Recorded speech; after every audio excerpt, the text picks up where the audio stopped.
हमारी संस्कृति, हमारे संस्कार सदा रहे हमारे साथ। भारत की पुरातन गाथाएं और महान संतों की वाणी। सब्सक्राइब करें तिलक कथाएं।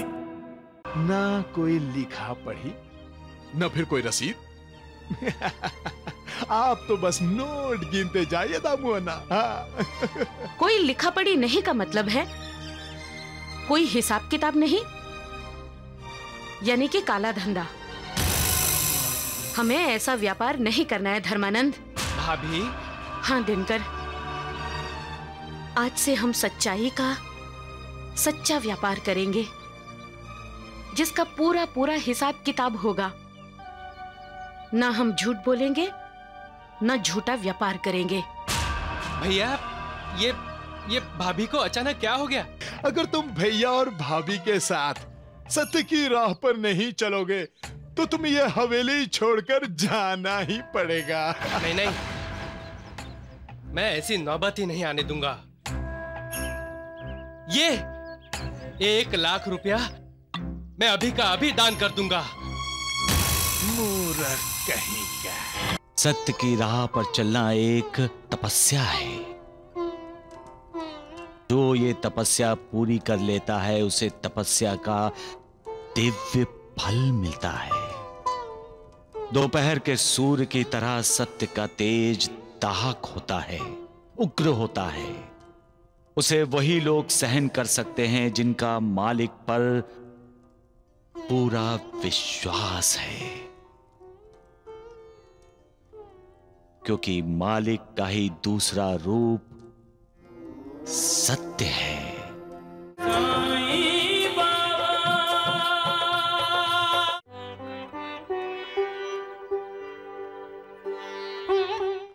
लो, हवेली और व्यापार के असली मालिक आ गए और तुम आ गए अपने पहले वाली जगह पर। दामू अन्ना को धर्मानंद का नमस्कार। खुश रहो। भैया, कैसा रहा आपका सफर? थक गए हैं दिनकर। साईं बाबा के दर्शन हुए? हाँ दिनकर, भगवान के दर्शन करके ऐसा लगा जैसे सारे पाप नष्ट हो गए हैं। और सुनाओ, व्यापार कैसा रहा? 1 लाख रुपए का मुनाफा किया है आपके दोनों भाइयों ने। जो सच्चाई के रास्ते पर चलता है, त्याग ही जिसका चरित्र है, और जो निर्विकार होकर मन और इंद्रियों को मालिक की भक्ति में लगा देता है, वो अपनी आध्यात्मिक उन्नति कर लेता है। ना कोई लिखा पढ़ी, न फिर कोई रसीद। आप तो बस नोट गिनते जाइए दामुअना। कोई लिखा पढ़ी नहीं का मतलब है कोई हिसाब किताब नहीं, यानी कि काला धंधा। हमें ऐसा व्यापार नहीं करना है धर्मानंद। भाभी। हाँ दिनकर, आज से हम सच्चाई का सच्चा व्यापार करेंगे, जिसका पूरा पूरा हिसाब किताब होगा। ना हम झूठ बोलेंगे, ना झूठा व्यापार करेंगे। भैया, ये भाभी को अचानक क्या हो गया? दिनकर, अब तुम्हारी भाभी बिल्कुल ठीक कह रही है। हमने साईं बाबा को वचन दिया है कि हम सत्य का साथ देंगे और सत्य की ही राह पर चलेंगे। सत्य की राह पर चलते हुए कम ज्यादा जितना भी व्यापार होगा, हम उतना ही करेंगे। इस पोटली को हटाओ मेरे सामने से और इस 1 लाख रुपए को ले जाकर किसी सेवाश्रम या अनाथालय को दान दे दो। क्या भाभी? 1 लाख रुपए? 1 लाख रुपए दान कर दूं? परेशान होने से क्या होगा दिनकर? ये 1 लाख रुपया तो तुम्हें दान में देना ही पड़ेगा। अगर तुम भैया और भाभी के साथ सत्य की राह पर नहीं चलोगे तो तुम ये हवेली छोड़कर जाना ही पड़ेगा। नहीं, मैं ऐसी नौबत ही नहीं आने दूंगा। ये 1 लाख रुपया मैं अभी का अभी दान कर दूंगा। मूर्ख कहीं का। पता नहीं इस साईं बाबा ने भैया भाभी पर क्या जादू किया है। सत्य का साथ देना और सत्य की राह पर चलना आसान नहीं। सत्य की राह पर चलना एक तपस्या है। जो ये तपस्या पूरी कर लेता है उसे तपस्या का दिव्य फल मिलता है। दोपहर के सूर्य की तरह सत्य का तेज दाहक होता है, उग्र होता है। उसे वही लोग सहन कर सकते हैं जिनका मालिक पर पूरा विश्वास है, क्योंकि मालिक का ही दूसरा रूप सत्य है। सच्चाई की राह पर चलने वाला इंसान जब पीछे मुड़कर देखता है तो उसे कोई नहीं दिखाई देता। निराश होकर वो अकेला आगे बढ़ता है। रास्ते में मोह माया की भूल भुलैया उसे निगलने के लिए तैयार होती है, लेकिन उन भूल भुलैयों को मात देकर जब वो आगे बढ़ जाता है और तब पीछे मुड़कर देखता है तो उसकी जय जयकार करने वाले सभी उसके पीछे आ रहे हैं। सत्य एक वास्तव है, एक हकीकत है। मुर्गा बांग नहीं देगा तो क्या सूर्य उदय नहीं होगा? जैसे मुर्गे को छिपा लेने से सूर्योदय नहीं रुकता, वैसे ही सत्य को छुपाने की कितनी भी कोशिश कर लो, सत्य सामने आएगा ही आएगा। इसलिए सदा सत्य को अपनाओ, सत्य की राह पर चलो, सत्य बोलो, क्योंकि अंतिम विजय सत्य की ही होगी। सबका मालिक एक।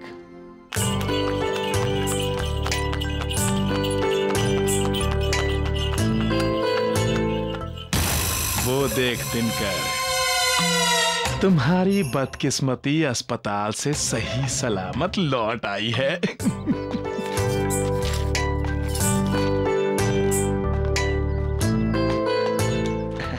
प्रणाम दामू अन्ना।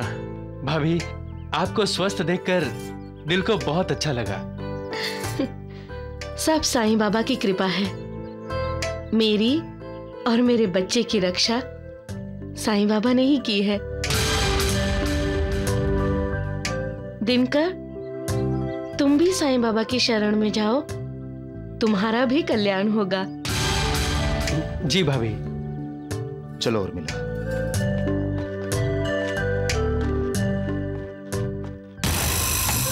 दिनकर, चलें? कहाँ चलें? शिरडी, साईं बाबा से अपना कल्याण करवाने। मैं तुम्हें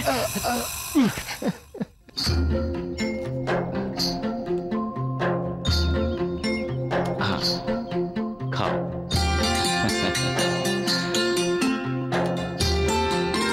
और लो।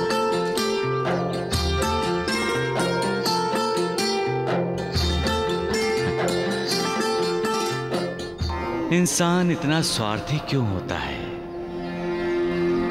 अपने स्वार्थ के लिए वो दूसरों की खुशियां छीनता है, भाई को भाई से लड़ाता है,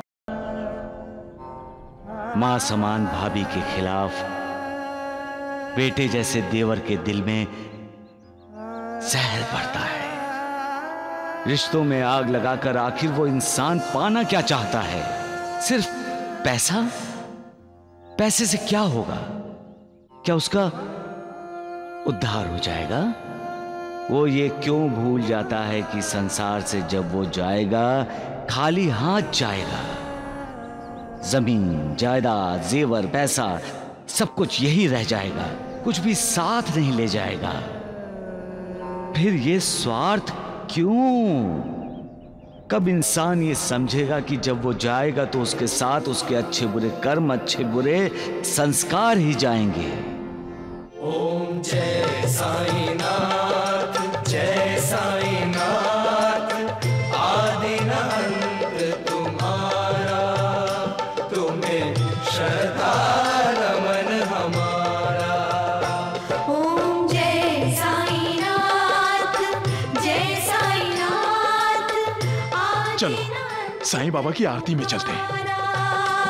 आओ दिनकर। हाँ चलो। धरती पर रहकर प्रभु तुमने तन अंबर तक विस्तारा। ओम जय साईनाथ, जय साईनाथ, आदि न अंत तुम्हारा, तुम्हें श्रद्धा नमन हमारा। साईं बाबा, आपके आशीर्वाद से मैं मां बनने वाली हूं। फिर अचानक ये विघ्न क्यों? मैंने तो कभी किसी का बुरा नहीं चाहा, कभी भी किसी का बुरा नहीं किया। फिर मेरे साथ बुरा क्यों हो रहा है बाबा? मेरे साथ बुरा क्यों हो रहा है?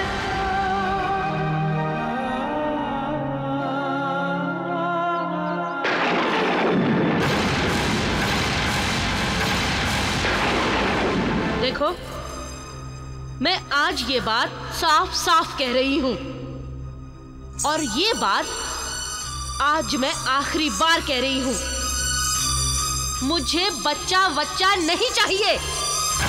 मैं 9 महीने तक बच्चे का बोझ नहीं उठा सकती, और बच्चे को जन्म देकर मैं अपनी खूबसूरती नहीं बिगाड़ूंगी।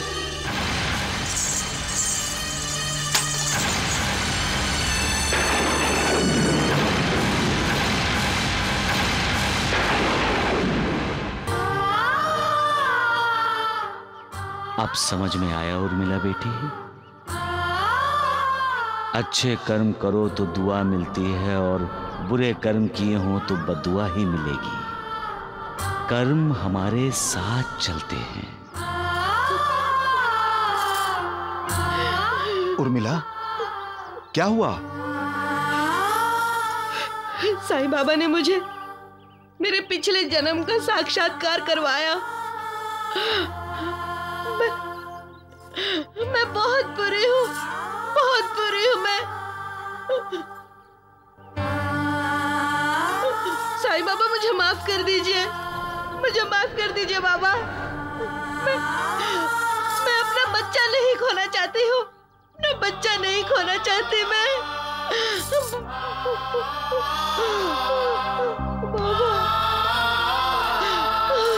बाबा, मुझे भी साक्षात्कार हुआ है दिनकर।